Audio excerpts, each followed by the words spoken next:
2026-yilda deraza hamda eshiklarimiz uchun Shotlandiya gullari juda ham ommalashib ketdi azizlar. Shu sababdan sizlarga qisqacha ma'lumot berib o'tamiz.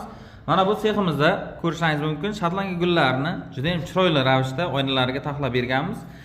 Xo'p, ko'pchilik qiziqishadi, qanday holda keladi? Profili, mana katta profil azizlar, uzun 3 metrlik holda keladi. Gullari esa o'zi yaxlit holda keladi. Bu katta gul va kichkina lola va yulduzchal gullar har xil mavjud. Chunki deganda bir xilga mana katta gul yoqishi mumkin, bir xilga kichik gul yoqishi mumkin, yo bo'lsam oynamiz razmeriga qarab ham tanlashimiz mumkin. Profilni ham xuddi shunday, katta profili bor va kichik profili bor. Boshqa rangli, svetli profillari ham mavjud. Lekin asosan ommabop mana shunday tillarang gullari va tillarang profillarimiz juda ham ko'p qo'yiladi. Yo'doy oynalarimizga qo'yib berganmiz. Mana shunday gulli terayotgan xizmatlar kerak bo'ladigan bo'lsa, aloqa qilsangiz kelishilgan hollarda sifatli qilib yasab o'rnatib beraveramiz. Nomerimiz yozib qoldirilgan.